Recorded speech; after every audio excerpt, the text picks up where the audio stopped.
Hi, hello, vanakkam, and welcome back to yet another episode on your favorite Little Sla YouTube channel. So today in this video, we're going to see about this question that's been asked to us. So yeah, in fact, I even had this question during my during the beginning of my career and for some time. So the question is it really needed pacing or think time for API test? And APIs are not human. Then why are we simulating user load and providing pacing time? So the question, I believe it is mainly asking about why do we need to add delays or think time or pacing for the API test. So that's a good question actually, and I believe I will answer you the question. In fact, I have been answered this several times, but still, this question has been popped up today inside for the question that previously I was doing, where we were calculating the pacing to achieve the target throughput for one of the other question that's been asked. So yeah, with no further delay, let's go to the video and let's see why do we need pacing for API test? Why do we need pacing, or why do we need think time for pacing? And are APIs human simulation, or is that machine simulation? Yep, I'll answer all these questions. And the next part is we have got another question. The link is not opening. Yes, this link is all about our load runner training. So we are planning a load runner training on September 14th and 15th. It's a 2-day training, and we're going to cover most of the topics in load runner. It's going to be a beginner to advanced level in 2 days. I will give you a complete end-to-end training on parameterization, correlation, and recording scripts for different protocols and running those tests, uh, controllers, analysis part, everything. And even you will be able to watch the chatbot testing as well. So if you are someone who is interested to learn about chatbot testing, or if you're an organization where they ask you to do the chatbot testing, yes, please do join the training session on September 14th and 15th. And you can even, I'll add this link in the description so that you can register yourself for the session. So it's on September 14th and 15th. It's almost, we are there. So register yourself, and we'll meet you on September 13th, sorry, 14th and 15th. Pacing and think time in API testing. So why do we need it? I mean, do we really need pacing and think time is the question that we're going to discuss today. So the concept of pacing and think time in API testing, or in any testing, I would say, it might seem unnecessary at first glance, like the question that's been asked today. But since APIs are not human and they don't experience delays in the same way humans do, however, like there are several reasons for including pacing or think time in API load test. So we are going to see them one by one. There are like 5 different reasons which I normally believe in introducing the think time and the pacing for API. So the reasons are like the realistic simulation of user behavior and avoid overloading the system, and identifying true performance issues, and to prevent false results, and even for the SLA consideration. So the coming to the first point, the realistic simulation. We all know anytime that we do test, we are supposed to mimic the real world usage. So while we know the API themselves are not human, the systems that interact with them are often humans, right? So the end users or the client applications make requests to the APIs in a non-continuous manner. So by simulating think time, you replicate the passes between consecutive API calls that would naturally occur in a real world usage, which will lead to more realistic test conditions. So that is the reason we are adding think time and pacing. No matter what, how many APIs you have, like even you have one API, you must need to add think time, because this is one of the questions that's been asked to me several times. Like, do I need to add think time or delay even I have just only one API? So should I add think time, or should I add only pacing? It can be anything, but you should add a delay between one API, between and the next API. Like if you have just only one API, for the next site, before you go to the next iteration, you must definitely add a delay, or you must definitely add a think time, or you must definitely add a pacing.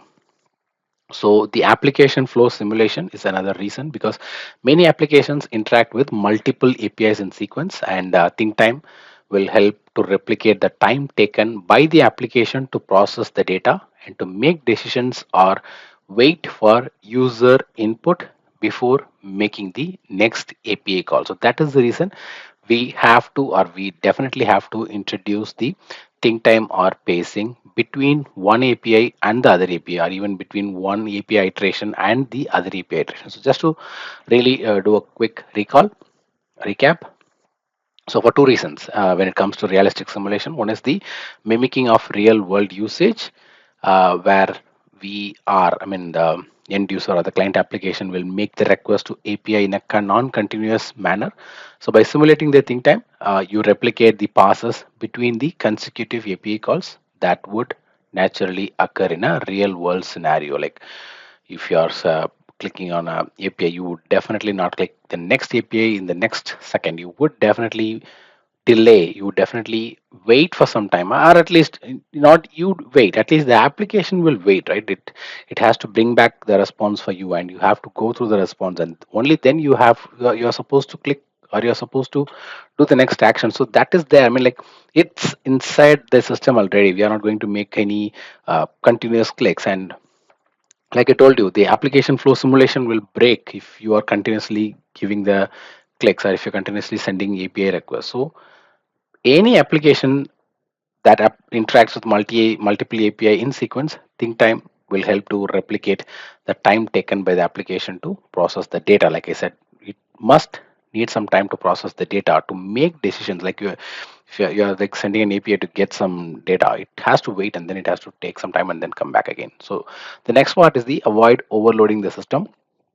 So when it comes to avoiding overloading, there are two scenarios. One is preventing artificial bottlenecks, because during the testing we are our work as a performance engineer, you're supposed to create a bottleneck. So without pacing, API test can send a massive number of requests in rapid succession, which is like it will send back to back, which may not reflect the typical usage patterns. And this pattern, sending like massive number of requests, will overwhelm the server, which will lead to unrealistic test results and potential false positives regarding system performance issues. So it will tell the user that something is wrong, but it actually is not, because the reason is we are, as a user, we are sending a massive number of requests. Because when you don't introduce anything time, you will be sending back to back requests one after the other in rapid succession. So that will not reflect the typical usage pattern. So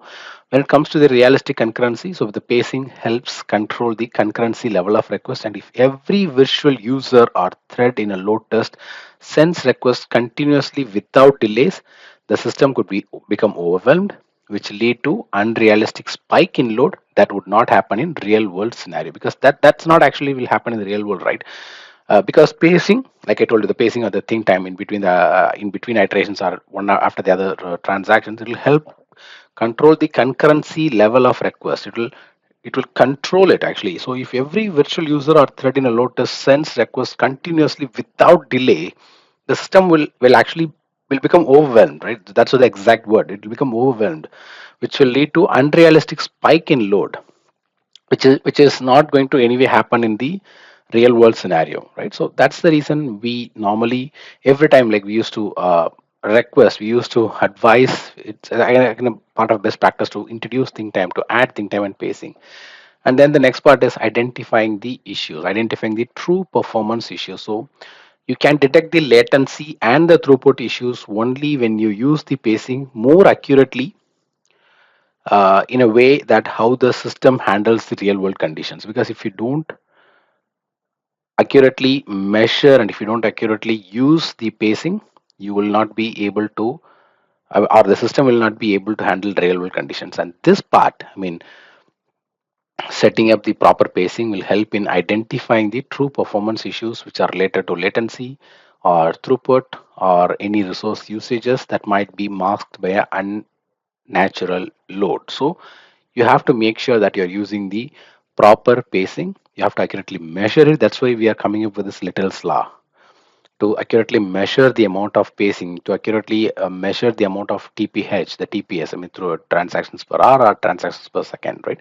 So you have to understand the system behavior as well. So only by understanding the system behavior will allow you to observe how the system behaves under typical conditions rather than under constant stress, or by providing insights into how it performs under normal or peak usage scenarios. So you have to first understand the system behavior, and only then, I mean, like when I say like understanding system behavior, you have to, for that you have to observe the system, like how the system behaves under typical conditions, rather than the constant stress. So you have to understand the difference between them, like how the system behaves in a normal scenario and how the system behaves under constant stress.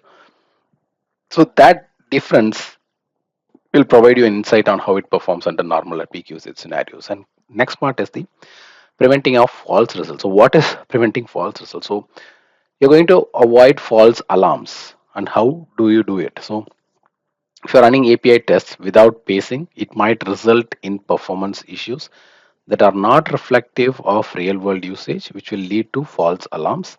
And by simulating realistic usage patterns, you get more accurate results that are more relevant to actual performance. So that is the reason. I mean, like the main objective is you have to avoid false alarms. So how can you avoid false alarms? So you can avoid false alarms only when you run the API test. Like if you're running your API test without pacing, it might result in performance issues that are not reflective of the real world usage. So the point here is you have to use pacing only. I mean, like only by doing that you are going to simulate the realistic usage pattern, and that will help you to get more accurate results which are relevant to the actual performance issue or not. And then the last part is the SLA considerations. So you have to meet the SLA. So if your API needs to meet the certain SLAs, it is important to test under conditions that resemble the real world usage, not the unrealistic usage. So the pacing and think time will help ensure that your test reflects the condition under which these SLAs will be enforced. So the point here is, if you want to meet the SLA, your API needs to, if your API needs to meet certain SLAs, it is important to test under conditions that resemble real world usage. So to test the or to resemble the real world usage, you have to use the pacing and think time, because they will help you ensure that your test reflects the condition under which the SLAs will be enforced. So finally, as a conclusion, so while APIs are indeed not human, yes, I agree, the APIs are not human.